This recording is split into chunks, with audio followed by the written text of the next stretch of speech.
my point is plant seeds. Okay. My point is that you plant seeds, get the information out there. The benefit will come later, 20, 30, 40 years. Maybe not in our lifetime, but the benefit will come. Absolutely. Also, just a quick comment with the Manhattan Project and nuclear explosions. As I understand it, so what's going on, obviously in a thermal weapon, there's a lot of heat generated. Well, heat is the same as energy, and energy is the same as electricity.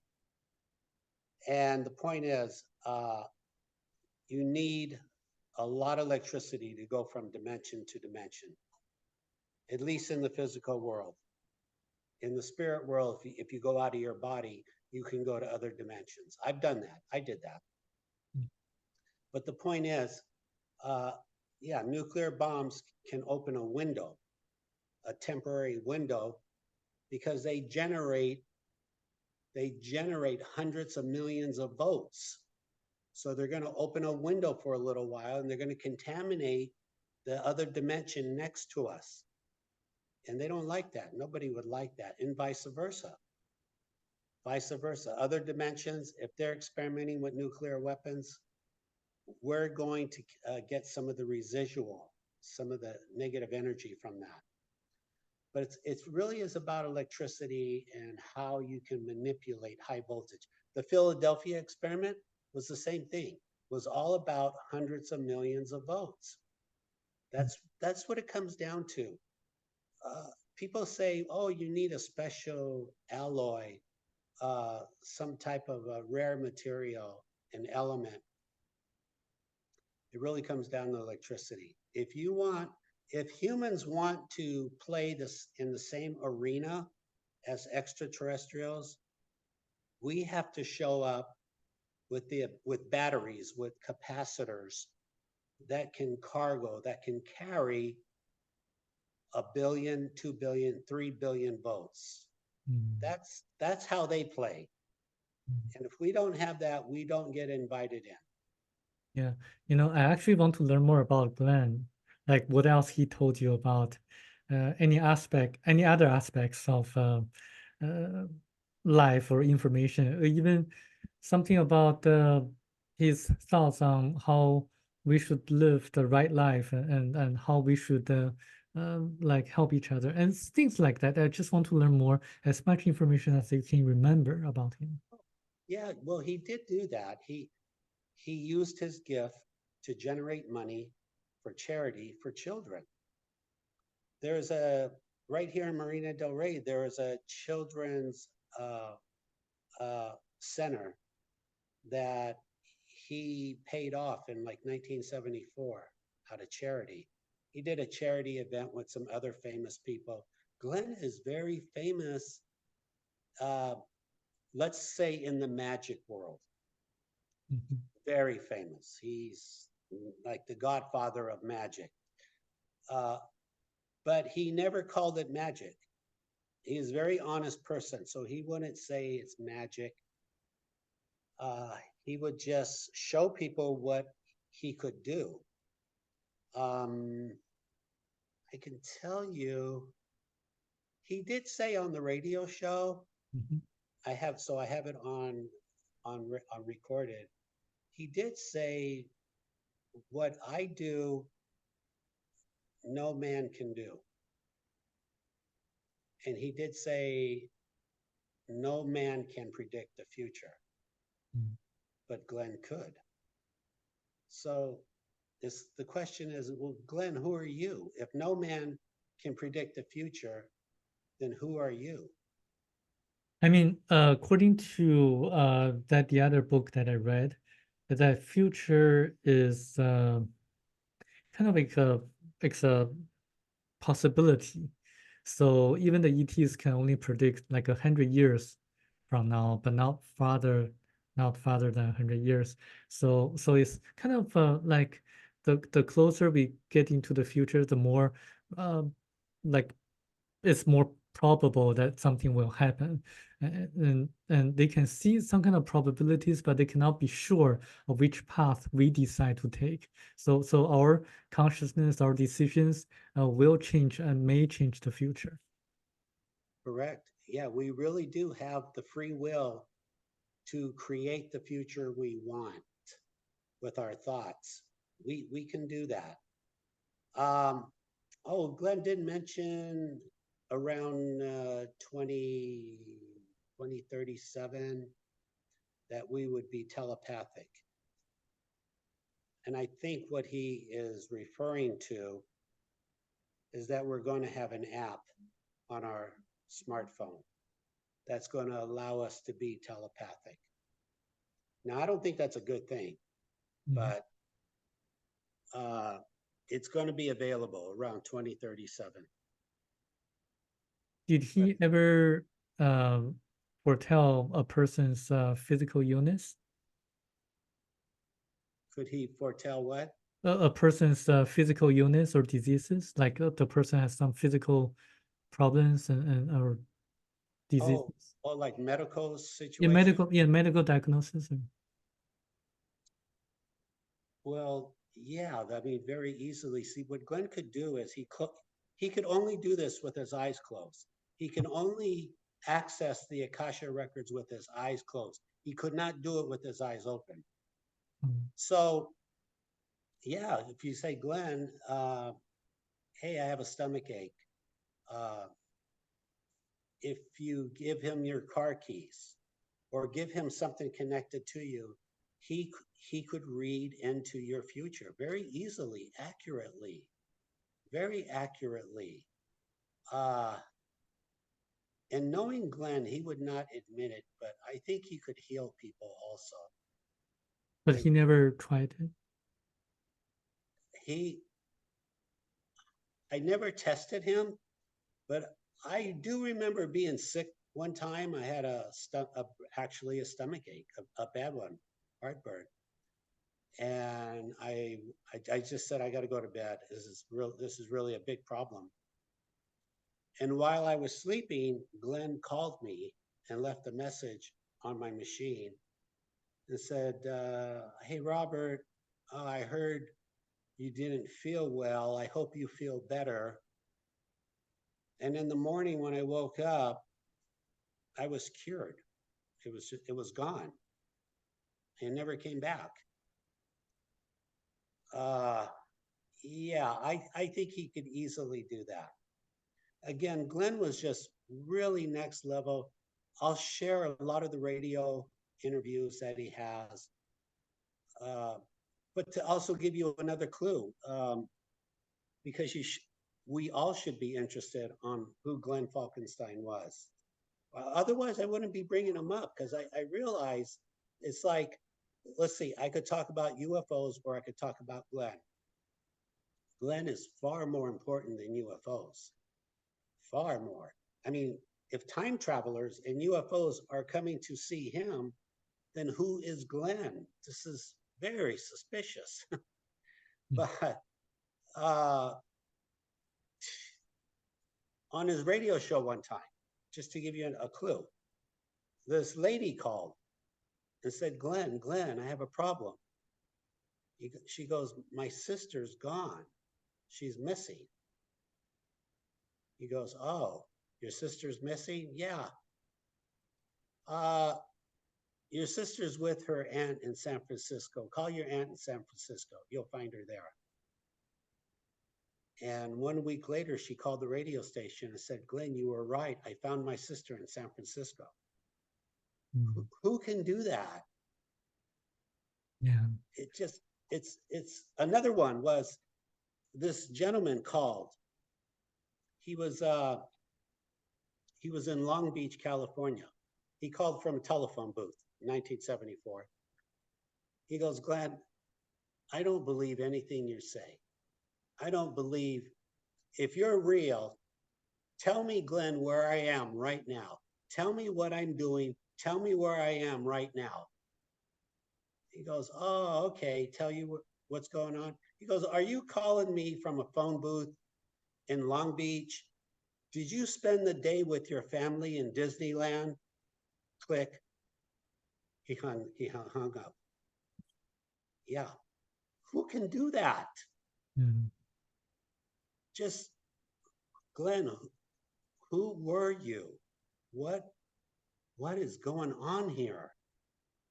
I mean, I know some people who can do that. Really? Yeah. But What? Glenn right now, Sam, he could say, do you have a dollar bill in your pocket? He could read you the serial number right now. That they cannot do. He can do that. Easy. Mhm. I did that 100 times for me.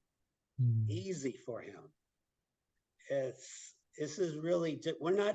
So if I know what the audience is going to say. They're going to say, if Glenn were able to do that, why not he just maybe buy the lotteries? I mean, this is a Chinese audience. I mean, how would you or Glenn respond to that? Glenn was too honest. Too honest. He did no profanity, no violence, very honest.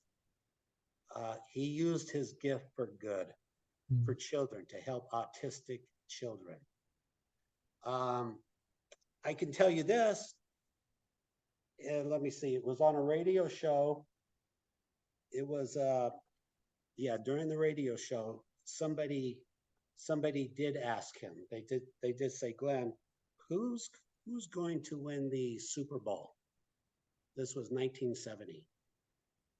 So Glenn said, okay, there's going to be the two teams. He told them both teams.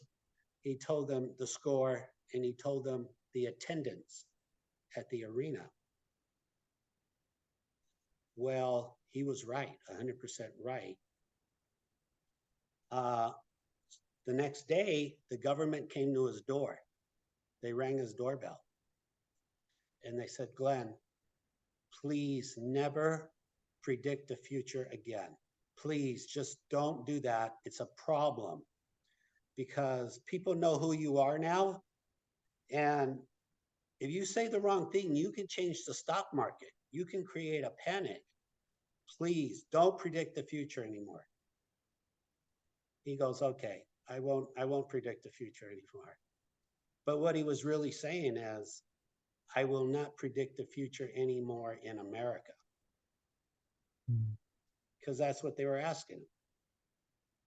Well, 3 years later, when he did his radio show at Universal Studio City, he would predict the horse races every day before the race.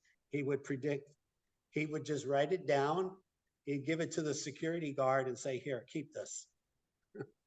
And every day he would pick the winning horse. Well, after 100 days, and the horse races, see, he didn't go against his word. The horse races were in Tijuana, Mexico. Caliente racetrack in Tijuana. After 100 days, the Mexican government called the American government and filed a complaint. And they said, look, this guy's cheating. This is cheating. It's making us look bad. It's making our horse races look bad. People don't want to go to the horse races anymore because it's corrupt. So the American government went to Glenn again. And they said, Glenn, you got to stop predicting the horse races. This is a problem.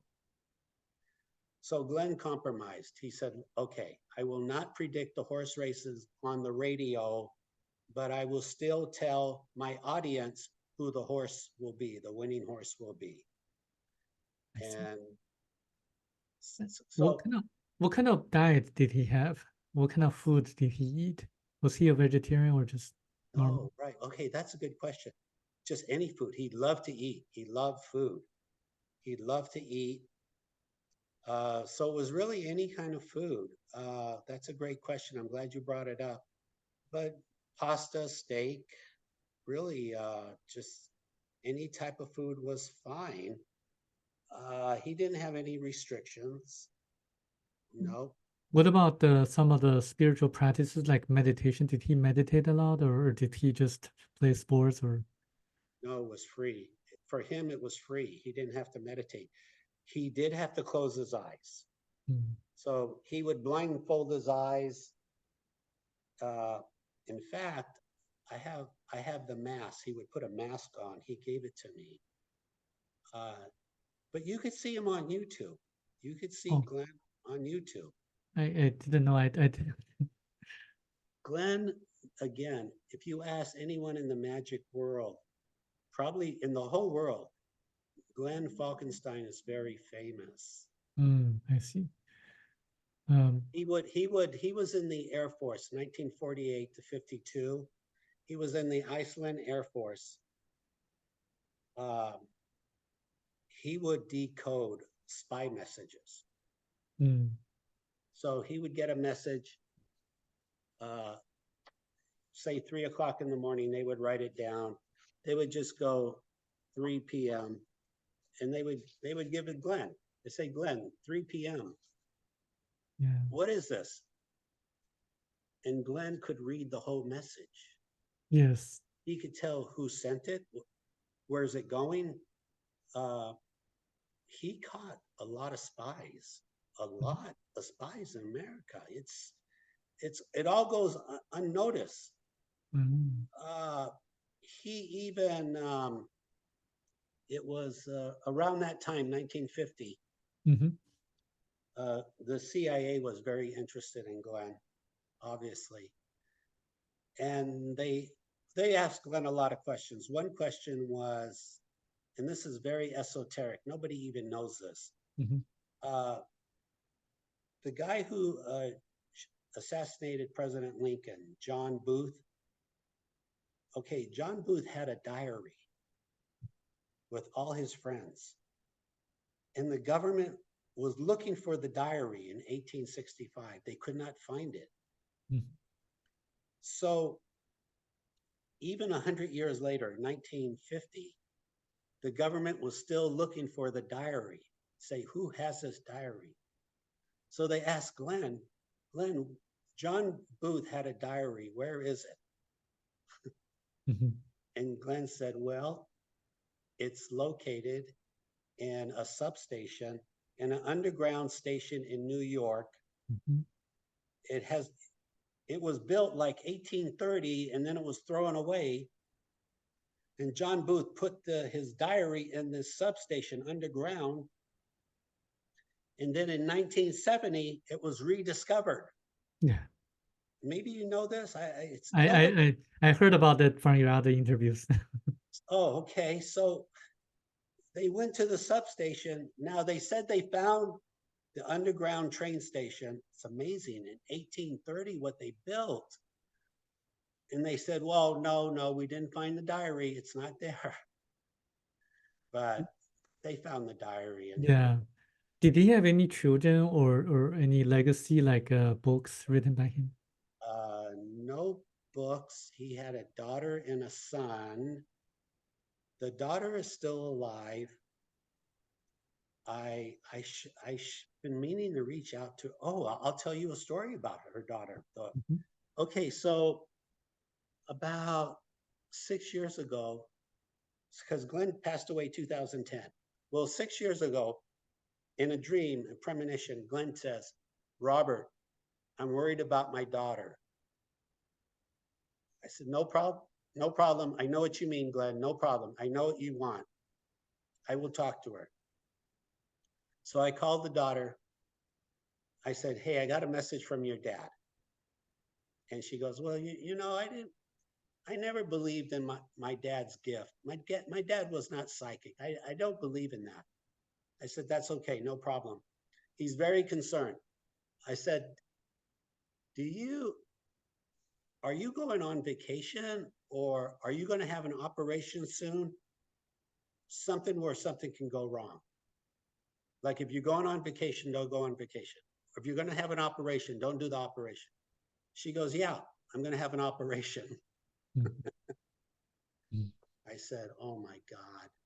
I said, be very careful, very careful. Don't take any chances. If you don't feel good that day, don't do the surgery. If your doctor's sick, don't do the surgery. Be very careful. Okay, I will. 100 days goes by. She has the surgery. I call her at the end of the day. And I'll just call her Karen. I don't want to use her real name. I said, Karen, how are you? How do you feel? Oh my God, you'll never believe what happened. I'm like, what? What? She goes, before I left the hospital, they gave me some extra morphine because I was in pain. And I was on my husband, we were on the freeway and I stopped breathing. I couldn't breathe. And I barely made it to the hospital. Mm. And I'm like, Karen, did I not tell you what your dad said? To be very careful. He knew this. He called it. You came this close to dying, Karen. So she's okay. But Glenn never got it wrong. Yeah, I know it happens. Yes. I could tell you, again, the good news is I have 200 or 300 hours of video of him, audio video, and he says a lot of things. I think he did make some predictions on there. He made predictions like, it was 1974. He said who would win the Academy Award in 1980. He made predictions like it was correct. He even said, somebody called in, he goes, let me read your license plate. In 1974, he says, is your license plate NFT? NFTs. Remember those were popular last year? Yeah. NFTs. He says, is your license plate NFT? I said, oh my God, he knew about that 50 years from now. So I still have 100 hours to listen to. There's so much information, but I have no free time. I'm recording dragons. I just got on my phone, one of my viewers just sent me brand new dragon videos. Mm. He says of a jet. He's taking pictures of a jet, and unbelievable.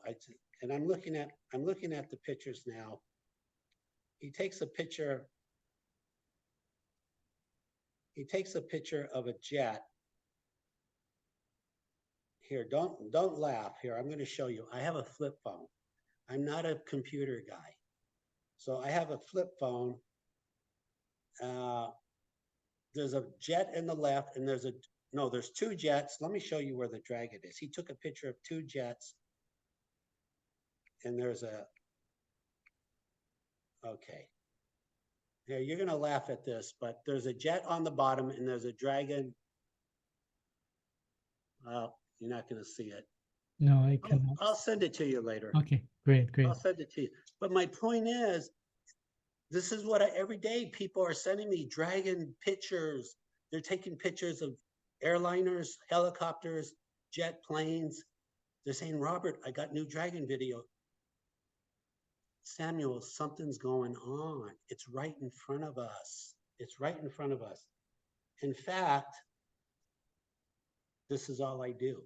Look, I have an iPad of Plane Finder. And I look at helicopters in Marina Del Rey. Marina Del Rey helicopters. When they come to Marina Del Rey, I record them. That's all I do. I get new video. I'm sorry, this is not, NASA has $1 trillion worth of computers, satellites, telescopes. They have unlimited money. All I have is my iPad and my Panasonic X1000. And I have now viewers all over the world. This is very repeatable, very repeatable. Yeah, that's for sure. And I'm really glad that we exchange information. I'm local. I'm also in Los Angeles. Maybe someday in March we can meet and have more in depth. I want you come to Marina Del Rey. Weekends are good.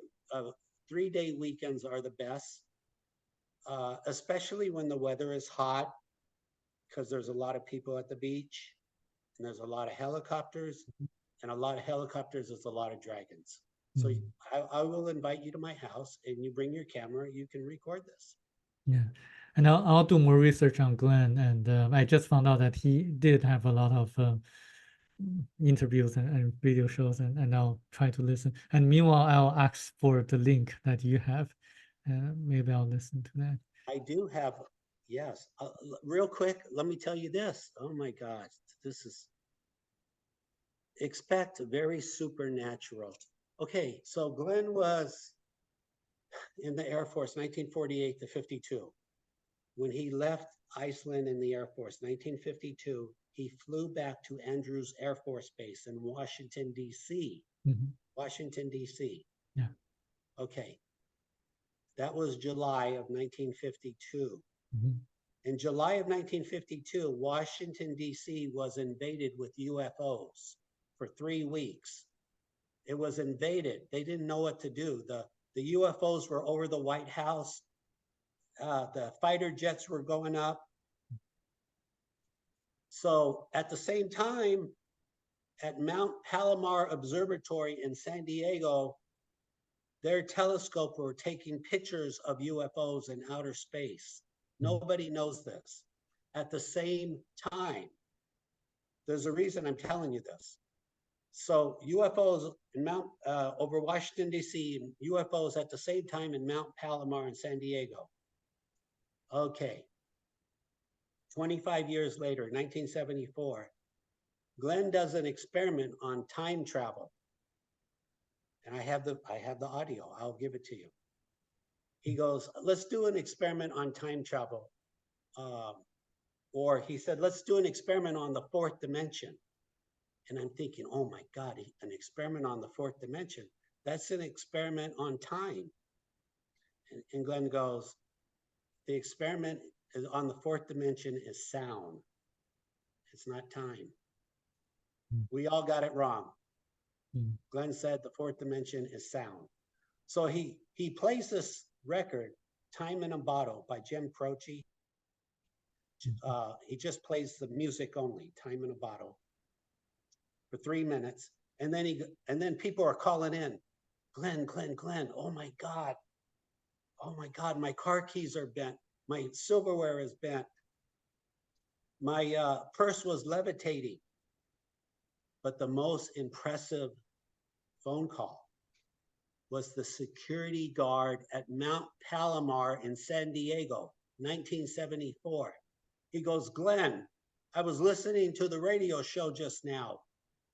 When you did the time experiment, the chronometer, our main chronometer, the clock is broken. It doesn't work anymore.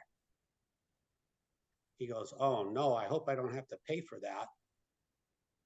So that's documented. But the thing is, 25 years earlier, Mount Palomar took pictures of UFOs when these UFOs were over Washington, D.C. Do you see what I'm saying? Yeah. Only a time traveler could do that. But not even a time traveler, somebody with greater power than a time traveler. That's who Glenn was. Great.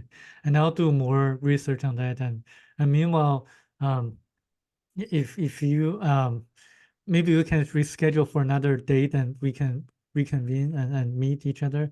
And I'll do more research on Glenn. I just learned about it, a lot of his materials online.